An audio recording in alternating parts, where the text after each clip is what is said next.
harapan mo. Hindi lang sa simbahan, kundi sa bayan ko. Ang boto ko'y hindi sa tao lang, ito'y alay sa iyong banal na panggalan.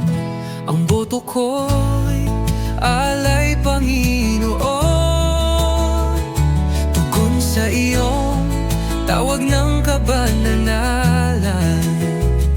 Gamitin mo ito kahit maliit, upang sa bayan pag-asa'y makamit.